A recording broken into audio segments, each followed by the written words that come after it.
Idukki ദേവികുളത്ത് digital സർവേക്ക് കൈക്കൂലി വാങ്ങിയ താൽക്കാലിക സർവേയർ വിജിലൻസിന്റെ പിടിയിലായി.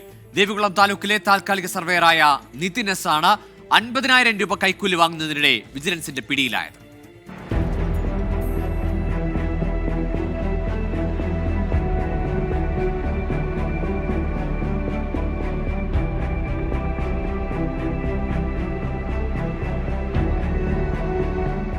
ഇടുക്കിയിലെ ദേവികുളം താലൂക്കിൽപ്പെട്ട ബൈസൺ വാലിക്കടുത്ത് പൊട്ടൻകാടുള്ള 146 ഏക്കർ വരുന്ന ഏലത്തോട്ടം ഡിജിറ്റൽ സർവേ പ്രകാരം അളന്ന് തിട്ടപ്പെടുത്തുന്നതിനായി ഉടമ അപേക്ഷ നൽകിയിരുന്നു.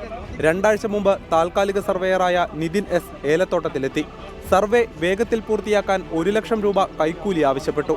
എന്നാൽ അത്രയും തുക നൽകാൻ കഴിയില്ലെന്ന് ഉടമ പറഞ്ഞതിനാൽ 75,000 രൂപയെങ്കിലും കൈക്കൂലി തരണമെന്ന് ആവശ്യം. തുടർന്ന് എസ്റ്റേറ്റ് മാനേജർ വ്യാഴാഴ്ച സർവേയറെ ഫോണിൽ വിളിച്ചപ്പോൾ കൈക്കൂലി നൽകിയാൽ മാത്രമേ വസ്തു അളന്ന് തിട്ടപ്പെടുത്താൻ പറ്റുകയുള്ളൂവെന്നും ആദ്യ ഗഡുവായി 50,000 രൂപ ഇന്ന് തന്നെ നൽകണമെന്നും പറഞ്ഞു.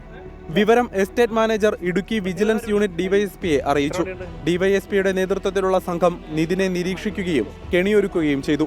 ഇന്ന് വൈകുന്നേരം 5 മണിക്ക് എറണാകുളം ജില്ലയിലെ നേരിമംഗലം PWD ഗസ്റ്റ് ഹൌസിന് മുന്നിൽ വെച്ച് പരാതിക്കാരനിൽ നിന്ന് ആദ്യ ഗഡു കൈക്കൂലിയായ 50,000 രൂപ വാങ്ങുമ്പോൾ നിതിനെ വിജിലൻസ് സംഘം കയ്യോടെ പിടികൂടി. അറസ്റ്റ് ചെയ്ത പ്രതിയെ മൂവാറ്റുപുഴ വിജിലൻസ് കോടതിയിൽ ഹാജരാക്കും. സംസ്ഥാനത്ത് പല സ്ഥലത്തും ഡിജിറ്റൽ സർവേ നടപടികൾ നടന്നുവരികയാണ്. സർവേ വേഗത്തിൽ പൂർത്തിയാക്കുന്നതിനാണ് കോൺട്രാക്ട് സർവേയർമാരെ കൂടി നിയമിച്ചിട്ടുള്ളത്. ഇത്തരത്തിൽ മറ്റ് സ്ഥലങ്ങളിലെ സർവേ നടപടികളും വിജിലൻസ് നിരീക്ഷിച്ചു വരുന്നുണ്ട്. അഴിമതി സംബന്ധിച്ച വിവരങ്ങൾ വിജിലൻസിനെ അറിയിക്കണമെന്ന് ഡയറക്ടർ യോഗേഷ് ഗുപ്ത അറിയിച്ചു. 24 ഇടുക്കി.